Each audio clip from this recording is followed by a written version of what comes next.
Hello everyone, welcome back. Meron na nga pala kaming pina-leave dito na dough for pandisaw. At start na naman ang production mga kabayan. So keep on watching lang.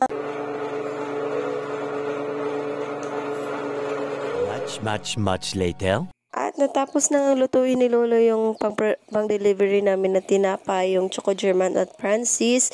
So siya naman ay natulog muna dahil may pasok pa siya. At ako naman ang nakatoka dito sa pagbabalot sa pagde-deliver bukas. So kung napansin nyo po mga kabayan, medyo nahirapan talaga ako magbalot dahil yung aking isang daliri ay under recovery pa po siya. Sobrang hindi ko pa siya talaga nai-touch ng mga bagay-bagay kasi malambot pa yung kaniyang parte ng hiniwaan, kaya parang napapansin yung ganyan yung aking daliri.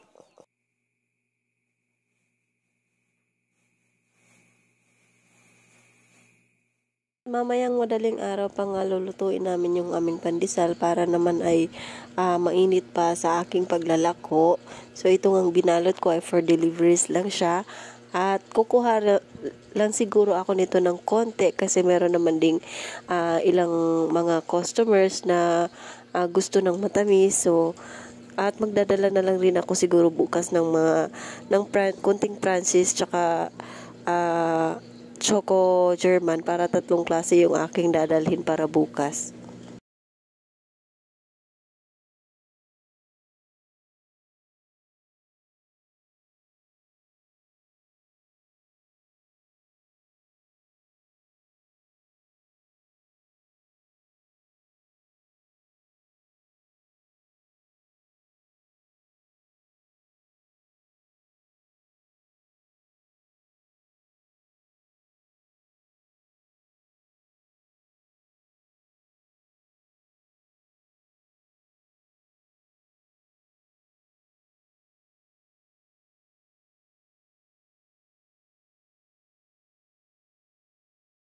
The next day. Hi guys, good morning. Blurred man. So kasama ko si Liam, si Lolita.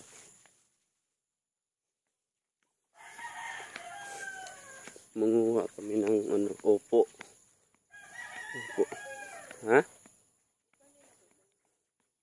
Nag-send kasi ako kay Meme ng picture ng kanyang mga upo dahil marami siyang bunga. So sabi niya ay kunin ko na lang daw dahil baka kasi pag uwi nila ay ma-over na ito sa pagtubo at hindi na magandang gulayin. So ayan, at kukunin namin dahil iulamin namin ngayong umaga.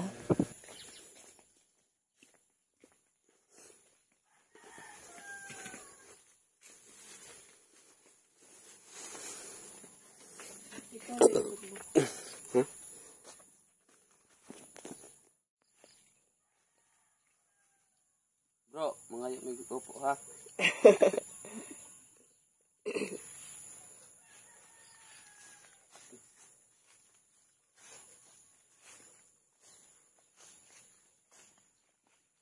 Yan o, marami nang malalaki dito sa garden ni Camilo.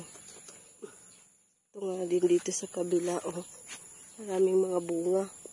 Dughan ng bunga sa iyang upo rin din o. Oh. Dughan ng ubos. Dughan ng batin-batin o. Wow. Yan. May sumayad na sa yuta. Sa lupa. Daming bunga mga kabayan.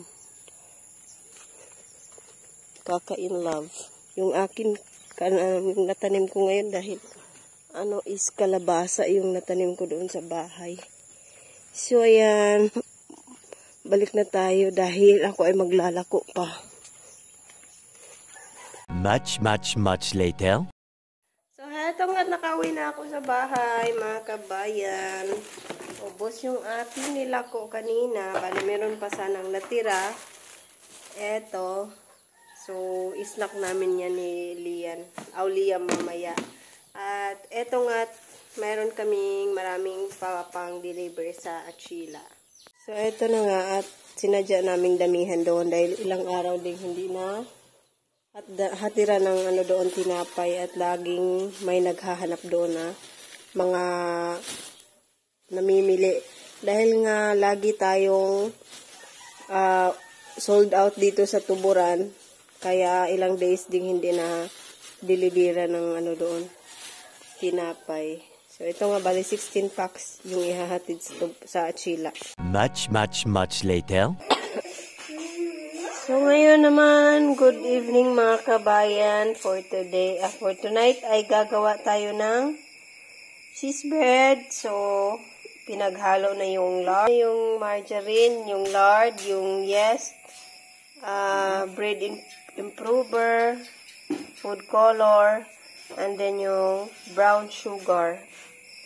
Para ito sa recipe o sa ingredients ng cheese bread mga kabayan.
The monay, mga kabayan. So, lagi niluluto namin. Ngayon ay pulburo naman yung itatoppings natin dito sa aming monay. So, hindi pa nilagyan ni Loloy. Mamaya na pag ano na siya, almost na siya na isasalang. Kasi pinalib pa muna niya ng mga ilang minuto. Kulang pa kasi sa laki.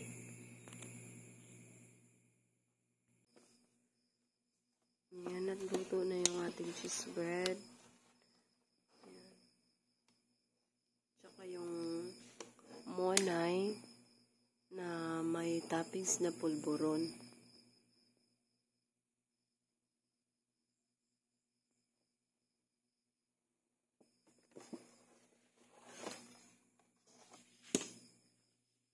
Lipat na natin.